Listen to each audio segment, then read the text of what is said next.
Pero fue cuando viajé este año, cuando fuimos a Honduras con la profeta, con Cami. ¿Dónde está Cami?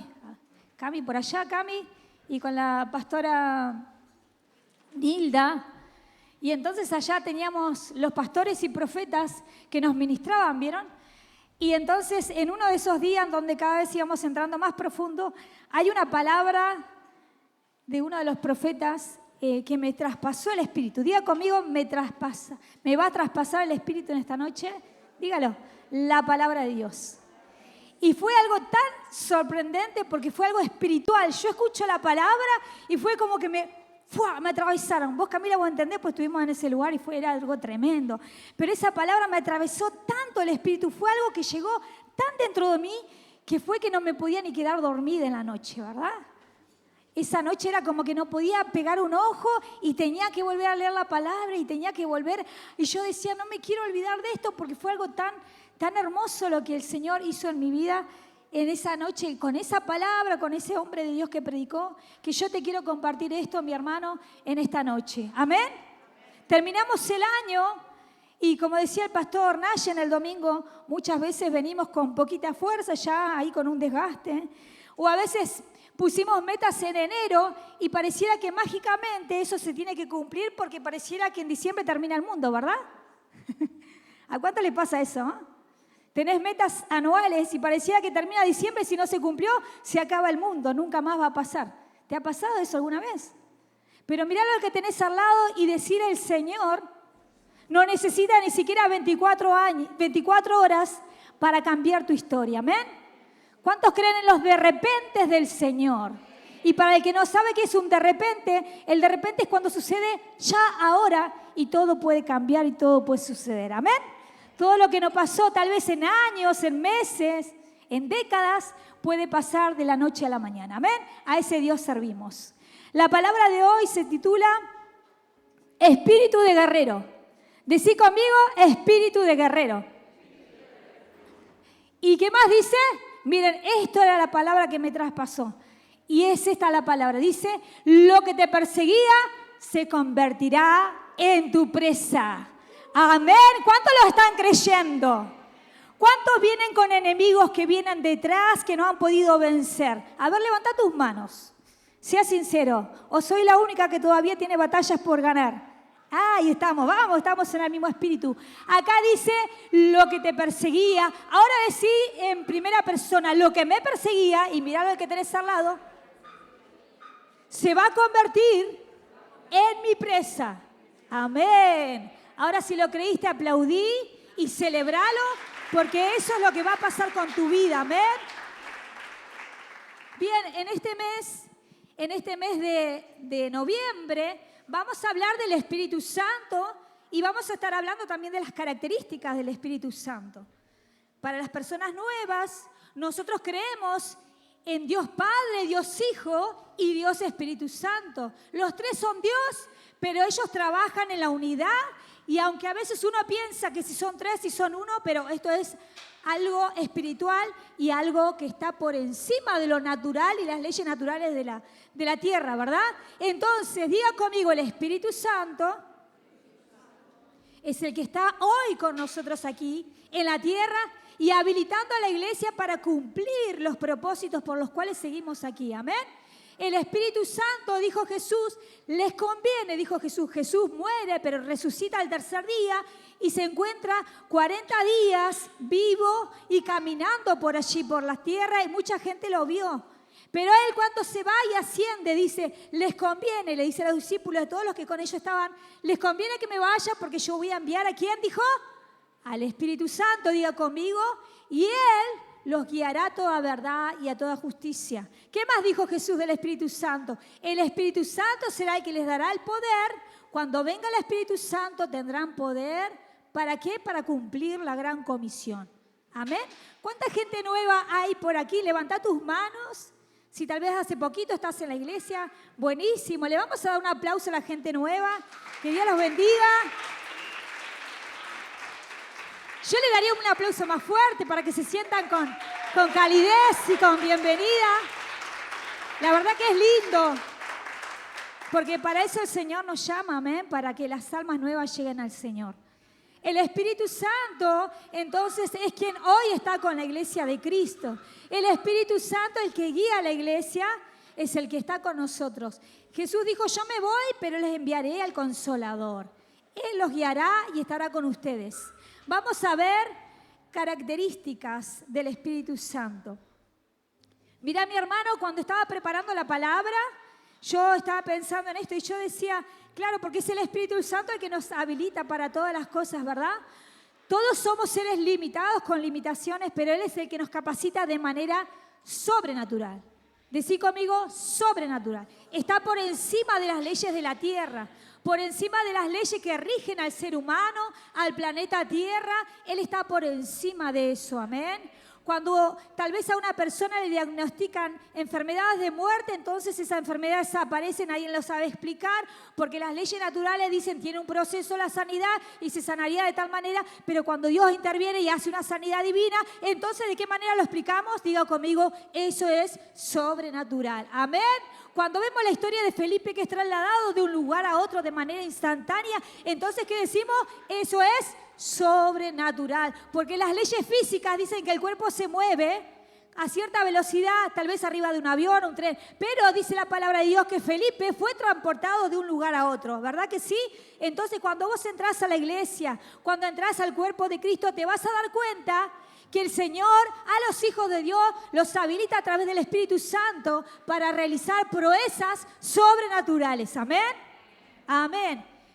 Bien, y entonces yo pensaba a la persona que es tímida, a ver cuántos son tímidos, o personas tímidas, que les da vergüenza. Acá no hay nadie, parece. Pero ¿sabés qué es lo que hace el Espíritu Santo con el tímido? Lo transforma en una persona osada, osada que no tiene miedo, no le tiene vergüenza a nadie.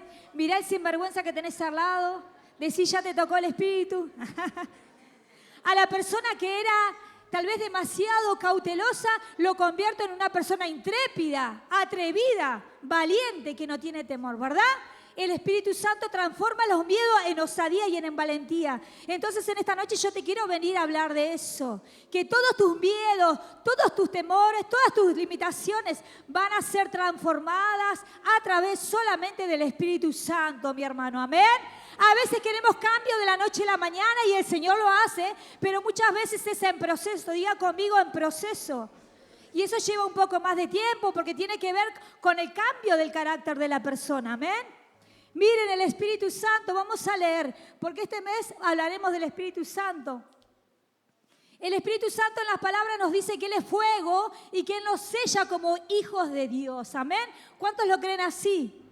Cuando vos recibís a Jesús como tu Señor y Salvador, entonces viene el Espíritu de Dios y te marca. Y esa marca, ¿sabes qué? Muchas veces la ven los enemigos y a veces ni vos pensás que estás marcado. Pero hay un sello del Espíritu que dice, esto ahora es mío, me pertenece porque este ahora es hijo de Dios. Y entonces los que se quieren meter con vos, los enemigos, cuando se quieren meter con vos, tienen que vérselas ¿con quién? Con tu dueño. Digan conmigo, con mi dueño. ¿Y quién es tu dueño? Es nuestro Señor. Amén. Él es nuestro Señor y el Espíritu Santo nos defiende. El Espíritu Santo nos sella en fuego y nos sella como hijos de Dios. Lo puedes leer en Efesios 1:13, 14. El Espíritu Santo nos da un nuevo lenguaje espiritual. Amén. Hay un lenguaje natural, el de la carne. Nosotros aquí en Argentina hablamos todos, ¿en qué idioma? En castellano, ¿sí? Castellano, sí, español, algunos dicen español. Pero hay un nuevo lenguaje del reino, que es el lenguaje del Espíritu. Y estas son las lenguas angelicales. Amén. Por ahí vos vas a ver que hay alguien que acá está ministrando y de repente habla unas palabras y vos decís, ¿qué está hablando? Son las lenguas del Espíritu. Amén. Con ese nuevo lenguaje espiritual es que uno puede orar, interceder con gemidos indecibles, dice la palabra que el Espíritu Santo te hace orar de esa manera. Gemidos indecibles, ¿qué quiere decir? Que son palabras que ni siquiera vos por ahí con tu razonamiento entendés lo que es, pero el Espíritu sí lo entiende y es una oración que va directa del Espíritu al Espíritu de Dios. Amén. El lenguaje espiritual que lo podemos ver en Hechos 2, cuando son bautizados por el Espíritu Santo. El Espíritu Santo nos da poder y capacita para cumplir la gran comisión. ¿Cuál es la gran comisión? Preguntale a que tenés al lado, ¿sabés cuál es la gran comisión? Isaías 61, Uno dijo, como leyó también Jesús cuando estaba allí en la sinagoga, dice, el Espíritu del Señor está sobre mí por cuanto me ha ungido para, y entonces ¿para qué era? ¿Se acuerdan? A ver, Pastor Juan, decilo. Para dar las nuevas, ¿qué más? Para sanar a los quebrantados de corazón, a los enlutados, a los tristes, abrir cadenas, incluso hablaba, abrir cárceles, hablaba de sanar enfermos y de echar fuera demonios. La palabra de la Gran Comisión significa ir y predicar el Evangelio, echar fuera demonios, diga conmigo, predicar el Evangelio, echar fuera demonios, sanar enfermos y hacer discípulos. Esas 4 cosas, mi hermano, la Gran Comisión. El Espíritu Santo nos capacita para esa gran tarea, amén. No es en fuerzas, mi hermano, quédate tranquilo. El Señor te manda que ores por los enfermos y vos ¿qué vas a hacer? Vas a orar por los enfermos, ¿verdad? Si no somos nosotros los que sanamos, es el Espíritu Santo, amén. Pero tu fe, mi hermano, va a hacer que el Señor se glorifique. Miren, ¿qué más? El Espíritu Santo convence de pecado, de justicia y de juicio. La palabra de Dios allí en Juan 16:7 dice que el Señor Jesús dijo, antes de ir a la cruz, que el Espíritu Santo convencería de pecado por cuantos no le habían recibido a Cristo. Y dice que de justicia porque Él iría al Padre y de juicio porque Satanás ya había sido enjuiciado. Amén. Eso es lo que explica. Pero es el Espíritu Santo el que convence a la persona de la necesidad del Señor. Amén. Siempre es el Espíritu Santo. Vos estás en este lugar no porque tu mamá te carcomía la cabeza o alguien o el vecino, sino que el Espíritu Santo empezó a trabajar en tu corazón y Él fue el que te trajo a este lugar. Amén. Te trae convencimiento. Diga conmigo, me convenció y aquí estoy. Amén. Otra vez un poquito más. El Espíritu Santo es consolador. ¿Qué quiere decir? Que en tus momentos más tristes Él va a estar a tu lado y te va a traer paz y te va a reconfortar. Amén. Juan 16:7. ¿Qué más hace el Espíritu Santo? Nos da esperanza. Lo podemos ver en Romanos 15:13. El Espíritu Santo es Espíritu de verdad. Amén.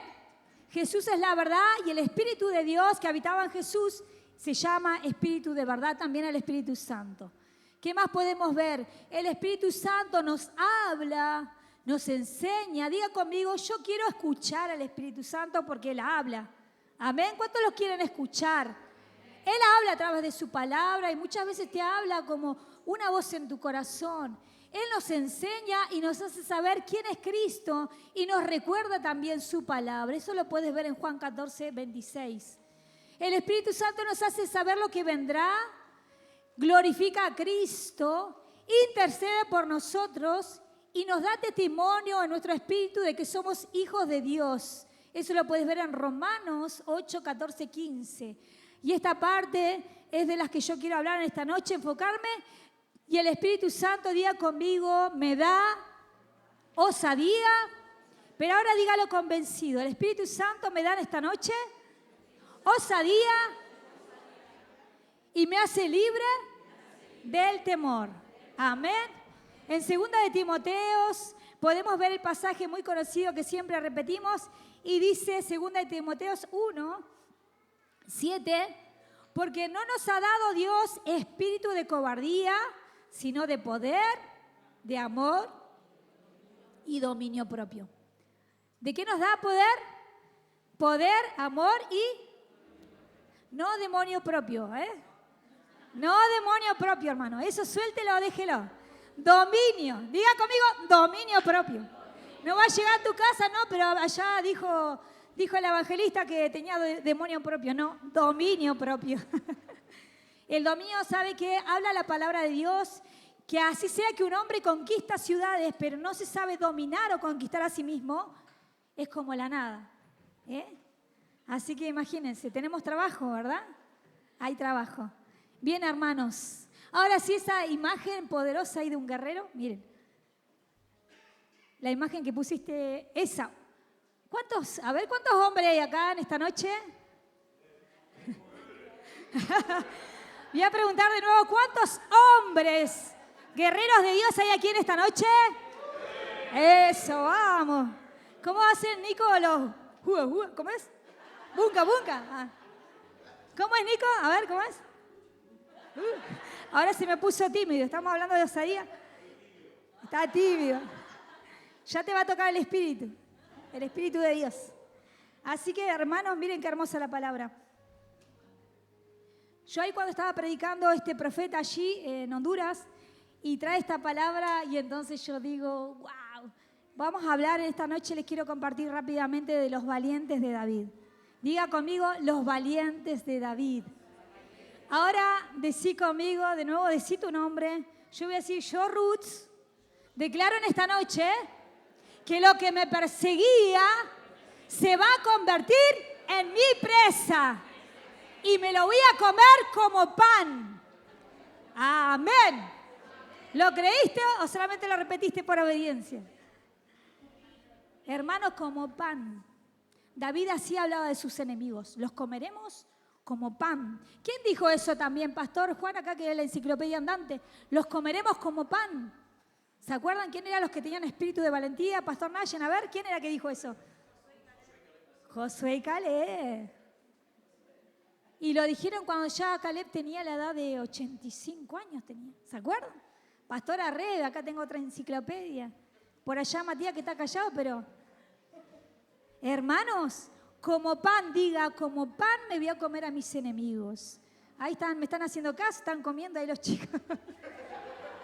Literalmente. Acá me estoy comiendo a mi enemigo, dijeron los chicos. Es profético, dale un aplauso al Señor. Él está en este lugar. Somos una familia. Y nos reímos de nosotros mismos muchas veces, ¿verdad? Así somos. Bueno, miren, para los que son nuevitos, quiero que anotes esta historia porque la vas a tener que leer y te vas a poner como aquellos guerreros de la película, ¿cómo se llaman los guerreros? Ah, como, qué mundanito, pecadora, y todos mirando películas no cristianas. Los 300. Te vas a poner y te vas a ver como uno de esos guerreros. Los valientes de David, pueden leer la historia allí en 1 Samuel 22:1. Y los valientes de David son aquellos hombres que se juntaron con el rey David, pero el rey David que había sido ungido para rey, pero después se escondió porque todavía no recibía el trono. ¿Huía de quién? Huía de Saúl, porque lo perseguía para matar. Estoy hablando de David, el rey escogido por el Señor para ser el rey de las 12 tribus de Israel. El rey David, aquel que escuchaste tal vez cuando eras niño o viste una película de acción, fue el que venció al gigante. ¿Sí? Bien, ese rey huía y se escondía de Saúl, el rey primero de Israel, porque lo quería matar a Saúl a David, porque le tenía envidia y lo odiaba y un espíritu de confusión había en Saúl, entonces quería prender batalla para matarlo y eliminarlo a David. En esas correderas, David, al poderoso rey, que nosotros siempre hablamos de él porque es figura de Cristo, el que viene a libertar, a conquistar, el guerrero, este David, antes de tomar el trono, estaba escondido en una cueva que se llamaba la cueva de Adulán. Diga conmigo la cueva de Adulán. Lo puedes ver en 1 Samuel 22:1. Cuando David huía y escapaba de Saúl porque quería matarlo, entonces sus padres y sus hermanos se enteraron que él estaba escondido en la cueva y ellos vienen y van con él para estar en ese lugar. Pero vienen otros más a donde estaba allí escondido David y dice que se juntaron como unos 400 hombres. Diga conmigo 400 hombres. Se escondieron allí con David y todas estas personas, estos hombres, se encontraban de esta manera. Miren, estos se encontraban así, afligidos, endeudados y en amargura de espíritu. Sin mirar al que tenés al lado, solo pensando para adentro. ¿Cómo viniste en esta noche? ¿Te encontrás en una cueva tal vez? ¿Estás saliendo de ella? ¿Estás viendo la luz del sol? Pero déjame decirte que los inviernos más largos o las cuevas más oscuras, el Señor las transforma para su gloria y revierte todo en algo que ni siquiera te imaginabas. ¿Amén? Y allí estaban estos 400 hombres que se enteraron que David estaba allí y vinieron, y uno diría, pero por favor, si David necesitaba un ejército poderoso. ¿Pero quiénes vinieron? Los afligidos, los angustiados de espíritus, ¿y qué más? Encima, los que tenían deuda. Digan conmigo los endeudados. sin mirar a nadie, pero muchas veces llegamos a la iglesia de esa manera, o en muchas temporadas nos encontramos de esta manera, ¿verdad que sí? Muchas veces nos encontramos afligidos, porque la persona afligida es la persona que tiene una constante persecución, angustia, tristeza, un sentimiento de que lo malo te está siguiendo, tenés enemigos que te angustian y te persiguen. Esto pueden ser muchas cosas, pueden ser problemas, situaciones familiares, pueden ser cosas que no resolviste.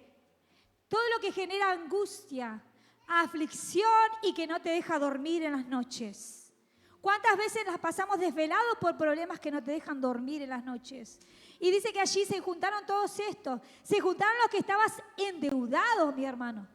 Es que en esa época el que tenía deudas, si no podía pagarla con su propia vida, tenía que ser esclavo de aquel que le debía. ¿Usted lo sabía eso, mi hermano?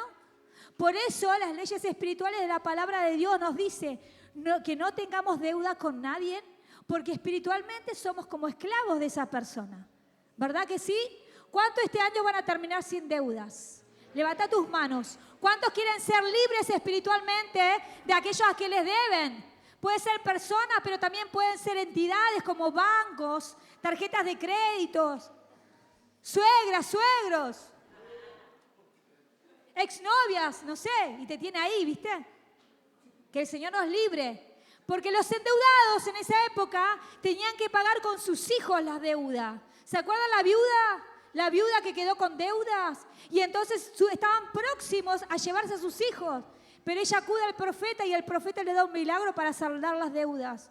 Hermanos, cada vez que tenemos deudas que no podemos pagar, somos esclavos espirituales de un sistema que también está creado para esa manera. Deuda de tarjetas de crédito, que siempre estás pagando el mínimo y es una rueda que nunca se termina. Amén. El Señor está hablando, pues están todos calladitos acá. Y dice que también eran amargos de espíritu. No mires al que tenés al lado. Estaban amargos de espíritu. La persona amarga de espíritu es una persona que ya no tiene esperanza, ya no ve la luz al final del camino. Y entonces un espíritu de depresión acompaña la amargura, porque la amargura solo es el principio para caer luego en la depresión profunda. Y con la depresión profunda viene el amigo que se llama muerte y también viene el amigo que se llama suicidio. Mi hermano, si vos estás pasando momentos de amargura en tu corazón, de depresión, y estás yendo a una depresión profunda, pedí ayuda, porque eso es espiritual, y el Señor nos ordenó que tenemos que liberar a los cautivos. Amén. Y la opresión, la depresión y todos estos espíritus te vienen a querer llevarte a lo que después pasa a ser el suicidio y la muerte. Amén. ¿Cuántos jóvenes de 18 años, 20 años, cuando íbamos al hospital veíamos con intentos de suicidio, mujercitas, jóvenes? Y vos decís, pero con 18, 20 años, ¿cómo se te puede haber acabado la expectativa de vida y de que algún día las cosas podían cambiar? Pero eso, diga conmigo, son cárceles de la mente. Cárceles de la mente, cárceles espirituales en donde la persona no ve salida. Pero diga conmigo, cuando te encontrás con el Espíritu de Dios, dígalo, que Dios lo transforma, amén. Estos eran los que fueron restaurados con una nueva identidad, con un propósito y un espíritu por medio de David, que estaba ungido ya con el Espíritu de Dios, el cual se transformó en el jefe de estas personas. Estos son los que se convirtieron en los valientes de David, con características como, miren cómo eran estos hombres. Eran hombres de guerra valiente. Digan conmigo, hombres de guerra valiente para las batallas y para afrontar el peligro. Dígalo. Estos hombres eran diestros en las armas que usaban. Eran letales enemigos de los que venían en contra de ellos. Estos hombres eran leales, inquebrantables hacia David y hacia el diseño para la casa de Israel. Se convirtieron en una élite de guerreros ligeros como gacelas. Miren, en la palabra de Dios dice que eran ligeros como gacelas. O sea, sus pies estaban habilitados para cualquier tipo de terreno y sus rostros eran como rostros de león, porque ellos no tenían miedo. A ver la imagen del león por acá. A ver si me la ponen las chicas. Miren, esto que estamos viendo acá porque los guerreros eran ambidiestros. Digan conmigo, las dos manos eran igual. La derecha y la izquierda eran muy habilidosos y entonces ellos usaban el arco, ¿sí? El arco y las flechas de las dos manos. Diga conmigo, yo necesito saber usar las dos manos para la batalla. Amén, las dos manos habla de una persona que si se te hiere una mano, entonces la otra funciona de la misma manera. Estos guerreros eran ambidiestros para el arco y la flecha y también para la honda. ¿Se acuerdan la honda famosa con la cual David derrotó al gigante? Ellos usaban las dos manos, eran diestros en la espada y también para usar los paves. Esto que estás viendo acá es el escudo que se llamaban paves. Eran escudos de guerra que cubrían casi todo el cuerpo del guerrero y había que saber usarlo también. ¿Esto qué hacían? Estos escudos que se llamaban paves cuidaban el cuerpo para poder contraatacar cuando venía el enemigo y lanzaba sus armas en contra de ellos. Amén. Todas estas personas que parecían que nada servían y que parecía que no tenían expectativa de una vida mejor, se convirtieron en estos guerreros adiestrados, en una élite de guerreros poderosos, los cuales Dios usó para poder poner al pueblo de Israel en la posición donde Dios había dicho que los traería. Amén. Esa historia la puedes leer en 1 Crónicas 12, 2, 8. Amén. ¿Te estás viendo un poquito más distinto en esta noche? Si entraron ellos con deudas, con espíritus de amargura, afligidos, y fueron transformados en guerreros con caras de león, con pies de gacela, habilitados para caminar, todo tipo de terreno, entonces déjame decirte que el Señor también lo puede hacer con nuestras vidas. Amén. ¿Cuántos lo están creyendo? ¿Sabes qué, mi hermano? Si mientras yo predico, mientras estaba preparando la palabra, yo estaba declarando, esta palabra es para mí, Señor. Yo la recibo, papá, porque cuántas veces nos sentimos angustiados, tristes, o que nuestro enemigo es tan grande que pareciera que nunca vamos a llegar al final del camino. Pareciera que ya pasó tanto tiempo que lo que soñaba una vez con tanta fuerza, alegría y con fuego no se cumple. Pero el Señor te está diciendo en esta noche, yo lo voy a realizar. Pero lo que nos toca a nosotros es tomarnos de su palabra y leer lo que el Señor nos dice en su palabra. Porque allí afuera las noticias te dicen que está todo mal y que vos no vas a poder. Allí un familiar te implantó algo en la cabeza, algún familiar, alguien te está diciendo, hablando negativo todo el tiempo. Pero la palabra de Dios es viva y es eficaz y ella nos llena de vigor y fuerzas para seguir adelante. Amén. Amén. Bien, mi hermano, ahora sí vamos a ir a 2 Samuel. ¿Cuántos trajeron Biblia en esta noche? Ahí está, 2 Samuel 23, 20, 23. Te quiero hablar de uno de los valientes de David y su nombre es Benaía. ¿Cómo se dice? Benaía. Este fue el guerrero que cuando lo escuché allí en Honduras me traspasó el espíritu cuando podía escuchar la historia y me imaginaba entonces yo en esa posición. Miren que tenía varios valientes David. Tuvo uno de los valientes que derribó de una sola vez 800 enemigos, de una sola vez. Tuvo otro valiente que defendió un campo de lentejas y derribó todo un ejército. Pero este me llamó la atención. Y no era la cantidad de enemigos, sino lo que él enfrentó. Miren, vamos a ir al libro de 2 Samuel 23. Dice: después Benaía, hijo de Joiada, hijo de un varón esforzado, grande en proezas de Capsel, este mató a 2 leones de Moab. Y él mismo descendió y mató a un león en medio de un foso cuando estaba, ¿qué? Nevando.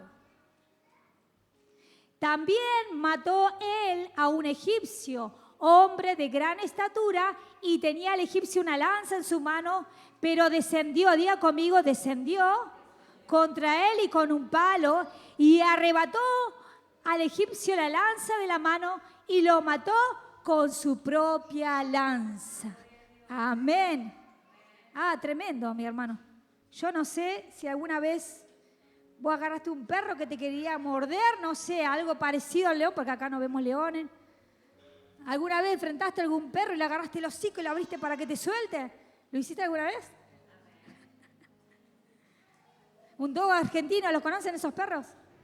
Para mí es como un león, porque vieron el tamaño que tengo, entonces. Un dogo argentino es como si fuera un león. Dice que este guerrero Benaía enfrentó, diga conmigo, enfrentó primero a 2 leones de Moab. Estos 2 leones de Moab eran llamados así porque eran importantes guerreros. O sea, no se referían a 2 leones de animales, sino que eran llamados así a los guerreros importantes de la tribu de Moab, del pueblo de Moab. Eran muy diestros y difíciles de vencer. Moab representa, diga conmigo, Moab representa la idolatría y la inmoralidad sexual. Mire, mi hermano, Moab viene de la descendencia de Lot y de su hija mayor que con ellos tuvo un hijo, y de ahí, de un incesto, de un hijo de un padre con una hija, nace la descendencia de los moabitas. Los moabitas representan entonces a todo lo que tiene que ver con la idolatría, porque ellos adoraban a otros dioses.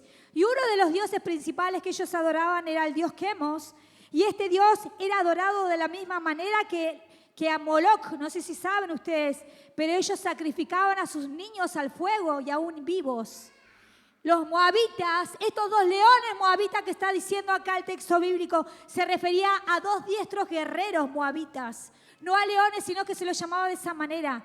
Y Moab representa entonces, y yo cuando voy viendo digo, pero ¿por qué, Señor, son 2? ¿Por qué el texto dice que eran 2 moabitas? ¿Por qué no eran 800 o eran 100.000 guerreros moabitas que enfrentó este hombre? Y el Señor me venía y me trabajaba y todo lo que hemos venido aprendiendo y todo lo demás. Y el Señor me decía de Moab, que representa la impureza sexual por el tema del incesto, y también representa entonces a estos enemigos de la idolatría, porque ellos adoraban a otros dioses. Miren, hermanos, conmigo, cuando hay idolatría siempre hay hechicería. Cuando hay idolatría siempre recuerde que va a tener que renunciar a la hechicería. Porque vos me podrás decir, yo vengo de la iglesia católica o vengo de otras iglesias que adorábamos imágenes, pero todo tipo de adoración que no tiene que ver con Cristo es idolatría. Así sea el egocentrismo, sea la persona que adora el yo, lo que es el reiki, la yoga, todo tiene que ver con el centro del hombre, el ego. ¿Vieron? Todo tipo de adoración que no tenga que ver con Cristo es idolatría. Pero la idolatría siempre está acompañada de la hechicería. ¿Sabía usted? Entonces yo veía por un lado la idolatría y la hechicería. Y veía por el otro lado la impureza sexual. Y recordaba entonces que siempre, que cuando hacemos sanidad interior, cuando una persona nueva viene a los pies de Cristo, tiene que renunciar a 2 maldiciones. ¿Cuáles son esas 2 maldiciones? Pregúnteme, por favor. Las maldiciones paternas y las maternas. Los 2, estos leones de Moab representan Moab, la hechicería, la brujería de la cual muchas veces venimos atados en nuestras líneas generacionales. ¿Verdad que sí?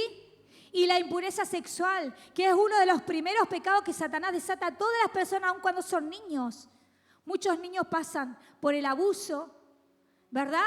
Mujeres, hoy el diablo no le importa nada. Y venimos por ir de descendencia de personas abusadas o abusadores. Diga conmigo 2 maldiciones generacionales. Paternas y maternas. De abusadores y abusados. De hechicerías, de idolatrías. Y recuerdo cuando entonces el Señor le dice a Gedeón, Gedeón, tenés que ir y derribar los ídolos de tu padre. ¿Se acuerdan de esa historia? Hasta que no derribás los ídolos de tu padre, entonces hay un altar que te reclama y continuamente caes en ciclos repetitivos en el mismo pecado. Y vos decís, ¿por qué no puedo vencer esto? No puedo vencer. Diga conmigo, porque hay un altar que no se ha derribado. Ídolos ancestrales que no se han derribado. Amén. Y lo otro que decía entonces que derribó Benaía, enfrentó a otro enemigo. ¿A quién era? Diga conmigo, a un león. Este león había descendido a la fosa de este león y este león representa, dice que bajó a la fosa donde el león estaba. El león ya estaba ahí, no se movía, pero vino, Benaía, y dijo, no, yo tengo que matar definitivamente a este enemigo. Y sí era un león de carne y de hueso. Y este león tenía que ser vencido totalmente. El león representa a Satanás y todas las artimañas que él usa para destruirnos. Satanás por tiempos pareciera que estuviera acorralado. Vos te pones en ayuno, te pones en oración y pareciera que entonces está ahí, está resguardado. Pero el Señor te está diciendo en esta noche, tenés que ir, enfrentar a tu enemigo y matarlo definitivamente. Amén. Satanás se hace pasar por león, pero él no es el león. El verdadero león es Jesús. Amén. León de la tribu de Judá. Y el tercer enemigo, como podíamos leer, el tercer enemigo es cuando cuando desciende y mata a un egipcio de gran altura, que medía aproximadamente 2,25 metros. Dice que tenía lanza en su mano y con la misma lanza del enemigo viene Benaya y lo mata a su enemigo. Amén. Lo que te quiero decir en esta noche, miren hoy, hermanos, levanta tus manos en esta noche. Sé que ya sonó la campanita, yo ya la escuché. Soy famosa en hacer prédicas largas. Perdónenme por eso. Pero yo siento un fuego en mi corazón y quiero que no se vayan. Que ya sonó la campanita y no termina más y están mirando la hora y calculando cuánto tiempo más. Solamente tengamos un poco de respeto, hermanos, a la palabra de Dios, ¿sí? Muchas veces estamos 2 horas sentados mirando tele. Acá estoy yo, también lo digo. ¿Cuánto tiempo? Muchas veces perdiendo el tiempo. Si me paso 10 minutos, 15, me van a perdonar, que Dios me perdone. Pero sabes que, mi hermano, yo te quiero estar dando 3 herramientas de demonios generacionales, espíritus que te atacan, cosas con las que no has podido vencer. Y yo te vengo a traer una herramienta del espíritu para que espiritualmente puedas vencer y ser libre este año, mi hermano. Se tiene que terminar el 2025 en victoria. No podemos seguir con los mismos enemigos que venimos arrastrando hace años, mis hermanos. Te estoy hablando de cosas profundas, cosas espirituales, que no se vencen en la carne, mi hermano. Entonces no me mires en la carne si me paso 10, 15 minutos. Escuchá lo que el Espíritu Santo te está trayendo, amén. Los primeros enemigos hablan de maldiciones generacionales, ciclos repetitivos, porque hay altares, hay ídolos paternos que todavía no se destruyen. Y hay veces que voy a decir, ¿por qué me pasa si yo ya me convertí a Cristo? Ya hice sanidad interior, pero sigue este ciclo. Entonces el Espíritu Santo te está diciendo, yo te quiero demostrar que hay algo en tu línea generacional. Hay pactos que hicieron con tu vida por las cuales vos todavía no has podido vencer. Porque hay altares que te reclaman. Porque hay cosas que no se han vencido. Porque hasta que Gedeón derriba el altar de Baal y de Acera y hace un holocausto con uno de los bueyes que usa para derribarlo, entonces el Padre recién despierta y dice, acá estoy. Acá estoy, vinieron a buscarlo a Gedeón y le dijeron, tráenos a Gedeón porque nos contaron que derribó los ídolos. ¿Y qué hace el padre al cual Gedeón le tenía miedo? Porque Gedeón tenía miedo de enfrentar a su papá y de que había derribado los ídolos. ¿Sabe qué pasó en esa historia? El padre despierta del letargo y de la confusión que tenía de estar adorando a otros ídolos. ¿Y saben qué hace Gedeón? Se sorprende porque su papá, en vez de entregarlo a su hijo al pueblo, él fue el que los derribó. ¿Qué dijo? ¿Acaso Baal no es Dios, según ustedes? Entonces que Baal se defienda. Entonces estoy viendo que cuando se derriba un altar paterno, aún tu propio padre es liberado de esos altares demoníacos. ¿Me está entendiendo, mi hermano? Cuando vos venís a Cristo y el Señor te usa y te levanta para derribar los altares paternos y maternos, aún tu propio padre que no eran cristianos vienen a Cristo. ¿Me está entendiendo, mi hermano? Nos tenemos que levantar como valientes, porque acá todavía hay padres que no están en la casa del Señor. Y qué lindo, porque justo el pastor Naye me contaba que el domingo su padre estaba en este lugar. Pero se tuvo que levantar a alguien para destruir todos los ídolos de la casa. ¿Me está entendiendo, mi hermano? Y cuando te digo que derriba después a un león de la carne, está hablando que muchas veces creemos que al enemigo lo tenemos ahí, que lo vencimos, pero tal vez por un tiempo lo tenemos rodeado y se quedó ahí estancado. Pero hay que bajarse, enfrentarlo y matarlo definitivamente, así como hizo Benaya, bajó a la fosa del león en época de nieve. ¿Qué significa la nieve? Tus peores temporadas. Pero en tus peores temporadas el Espíritu de Dios va a estar sobre tu vida, te va a dar fuego, te va a dar osadía y vas a terminar de derribar a tus enemigos, mi hermano. No importa el nombre que tenga, pero lo vas a tener que enfrentar para que tus hijos no se encuentren con ese enemigo. Amén. El otro enemigo que enfrentó el tercero, y con esto termino, era el egipcio. El egipcio que tenía una lanza y medía como 5 codos. Está hablando de una persona de estatura de 2,25 metros. Ese enfrentó a Benaya. ¿Y cuál es la osadía? Porque otros mataron 800. Pero ¿saben qué significa ese Egipto? Significa el mundo. Significa el mundo. Diga conmigo, Egipto significa el mundo. Entonces muchas veces venimos del mundo como esclavos, pero el Señor te dice, yo te voy a dar osadía para que venzas con todo lo que en el mundo te atacó para matarte. Amén. El Egipto representa al mundo, pero dice que Benaya, con la misma arma que el enemigo quiso matarlo, la volvió en contra de él. ¿Cuál fue el arma con la que el enemigo te quiso vencer allí en el mundo? ¿Fueron adicciones? Con esa misma arma vos vas a vencer. Y tu testimonio va a ser esa arma para que otros también puedan salir de esas profundidades de atadura de esclavitudes. Amén, mi hermano. ¿Cuál es el arma del mundo? ¿Cuál fue la que te destruyó hacia afuera? El Señor lo va a transformar en su gloria y todo lo que te quiso destruir, vos lo vas a tomar como un arma para darle al enemigo. Amén, mi hermano. Amén. ¿Cuántos están recibiendo en el Espíritu esta palabra? ¿Saben qué, mi hermano? Yo no quiero que mis hijos peleen con los gigantes que yo no derribé. Yo no quiero que Tomás, Mateo y Fares tengan que lidiar con las cosas que aún no he vencido.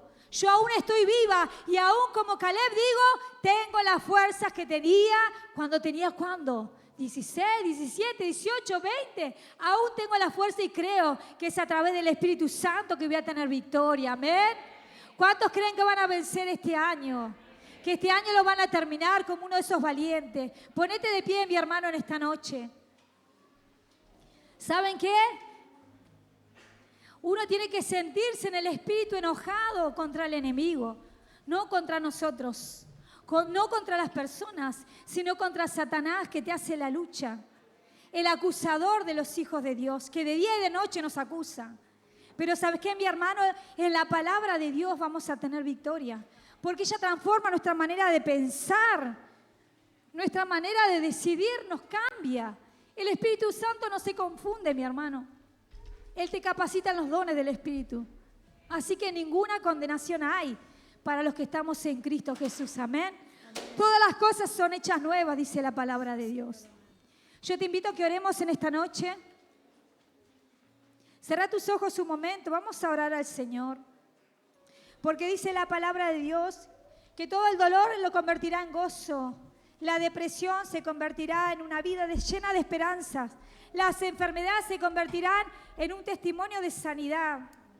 Y toda deuda que tuviste, prepárate porque va a venir un tiempo de abundancia de la cual nunca te habías imaginado. Amén. Porque dice la palabra de Dios que los que esperan en el Señor, sus rostros no serán avergonzados. Cerrá tus ojos y decí conmigo, mi rostro no va a ser avergonzado. Porque todos mis enemigos serán vencidos a través del Espíritu de Dios que me habita. Espíritu Santo, en esta noche yo te pido que nos llenes de coraje, nos llenes de valentía, Señor, y que no veamos nuestras debilidades y nuestras limitaciones naturales, sino que te veamos a ti, Espíritu Santo de Dios, que podamos ver que en ti se transforman todas las cosas, que en ti todo es posible, papá. En esta noche, Señor, diga conmigo, yo renuncio a todo espíritu de temor, a todo espíritu de miedo, toda angustia se va de mi vida, toda aflicción suelta mis pensamientos. Creo en el poder de Jesús, que venció a la cruz y derribó todas mis maldiciones generacionales, todas las actas que me eran contrarias. Él las clavó en la cruz y pagó el precio por mi bendición, transformando mis maldiciones en bendiciones. Yo creo en Jesús, que venció a Satanás, al que se hace hacer como león, pero está debajo de mis pies. Diga conmigo, yo creo en Jesús, que Él venció al mundo y sus aflicciones. Hoy soy libre de toda aflicción. Y hoy, Señor, te pido que me llenes de valentía, de poder, de osadía, de denuedo para predicar tu palabra y para profetizar y ponerme de acuerdo con ella. Hoy recibo, papá, el Espíritu de Dios. En el nombre de Jesús. Amén y amén. Que el Señor te